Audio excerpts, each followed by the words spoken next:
The Global Farmer Network is all about amplifying farmers' voices and stories. We here at the Global Farmer Network support farmers and help to share their stories through our podcast, our farmer interview series, social media, and so much more.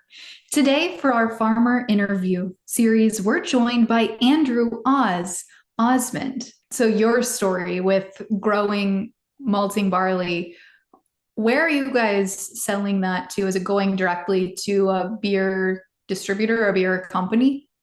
Yeah, in the UK, so the farmer's the primary producer. So you grow malting barley, and there are two categories, if you like. There's winter and spring, and that just means the time of year that you plant it. So winter malting barley would be planted in September, October in the UK, and spring would be February, March. Spring malting barley is the favoured type of barley, and there are certain varieties within the term spring barley that are favoured as well. Some of them are favoured for distilling.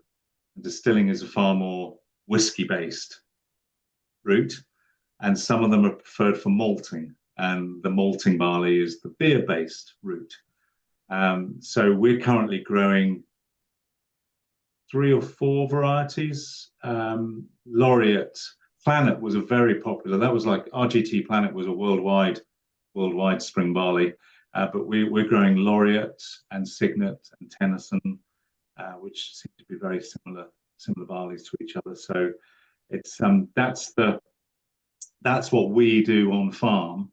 So we grow these crops, and predominantly spring barley, as I said now, because that also hits the lager market.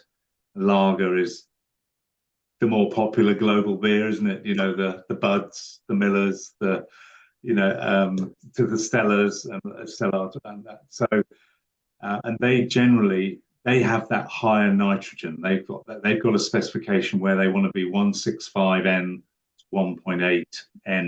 The protein measurements in barley for malting are different because barley for malt is different. It's just a little market almost all on its own, whereas the measurement for proteins in wheat would be different. So the higher protein nitrogen content spring barleys are for lager, and if you want a traditional ale or a craft beer, I mean the States, massive. Wow, what the States have done with craft beers is just brilliant. They would be the lower nitrogen, so the 1.5 and 1.6 level nitrogen. And the really big success story is a winter malting barley called Maris Otter, which is from the 1950s and 60s, I think. But there's a little niche market for it, and I know malt gets exported to the States because of it, because it's Maris Otter barley. It's that name, and it's that story. It just creates, a wonderful story, and I'm sure the hops that go into it are Fuggles or something like that. They're called. They'll be special, but it just that's a big little niche success story there with Maris Otter. A local merchant in the UK have got the rights to that variety, and so they very much keep that to themselves. And they've got their own maltings as well, which is a traditional floor malt where everything is turned by hand. Nightmare. But anyway, that's all part of the story. And it's just an amazing story too, because I realized that there was a lot of science that went into making beer or whiskey or whatever, but I didn't realize the amount of science that you as a producer have measuring nitrogen levels, measuring protein levels. I didn't realize how much science there was for you to manage before it even gets turned into beer. Yes, a huge amount actually. I mean, we followed tried and tested routes with agronomy. I'm a trained agronomist as well, so I try to do it myself as best I can. With you getting help when you need it, but so the level of detail is strong. And I tend, when I'm growing crops, I just very simply, because I have to keep things simple, being a very simple type of person, you've got production, storage, and marketing. When you're growing a crop, that's what you've got as a farmer, isn't it? That's what you do. And the growing of the crop is it doesn't happen in that order, because you can start marketing way before you grow, which is another thing altogether. But that's the way I block it. And in production, you can make it as complicated as you want, can't you? With the seed, the 1,000 grain weights, and what seed dressing you put on it, all those type of things. The plant, and then how many seeds you sow per square meter.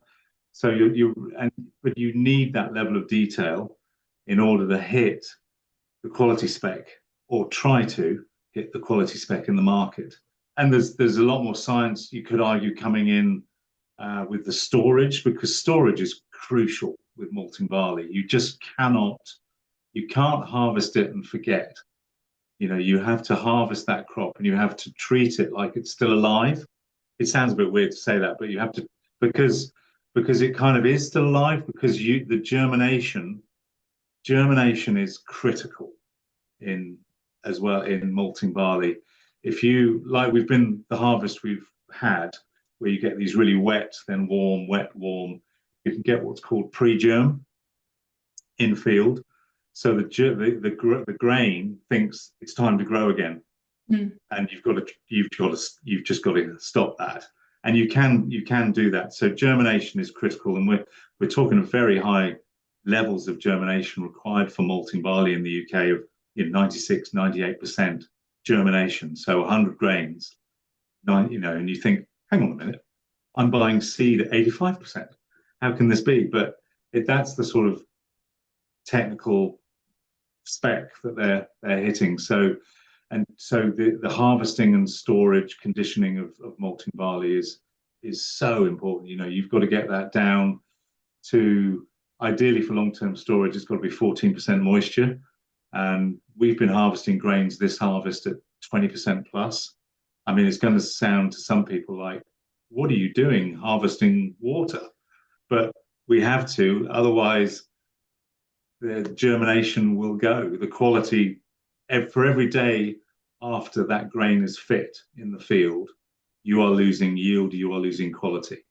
So you have to get it in. You have to get it down to 14% moisture, and you have to get it down under 10 degrees centigrade if you possibly can, as soon as you can. Very difficult this time of year, but for long-term storage. So that's the storage bit, which is quite tricky.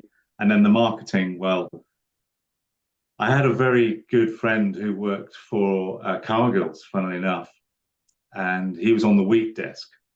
And the wheat desk is quite complicated, isn't it? I mean, you look at the States, you've got red wheat, white, there's lots of different types of milling, bread, and then there's other classes as well, and feed sort of down the bottom. And then you've got the oil seeds complex, that's quite, you've got oilseed rape, and you've got soya in there too, and then you've got palm. So, and this trader said, and then way out over here, you've got malting barley. And he said, and I don't go anywhere near that, because it is just too niche, it's too quirky, it's too unpredictable. So, but it's great fun. It's got just the best people in it. It's beer and whiskey. Can't go wrong, can you? I think agriculture has the best people, and specifically the Farmer Network, with just the amount of variety of sizes of operations, what you guys do. It's just amazing to hear more and more stories through our farmer interview series. But Oz, I think that probably wraps up the time we have for today. So thanks for joining us. This has been super interesting to learn more about malting barley and the process of growing that as a crop. Well, it's been an absolute pleasure, and look forward to talking again. Very happy to anytime about beer and whiskey. Who wouldn't be?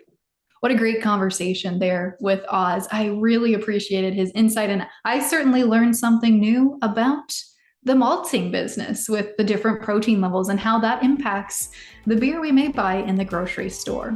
Thanks again for joining us, and we'll be back next month with another fantastic farmer interview. So until next time, check us out on social media: Facebook, Twitter, LinkedIn, Instagram, TikTok, and YouTube. And be sure to check out our Global Farmer Voices podcast, available on everywhere you get your podcasts.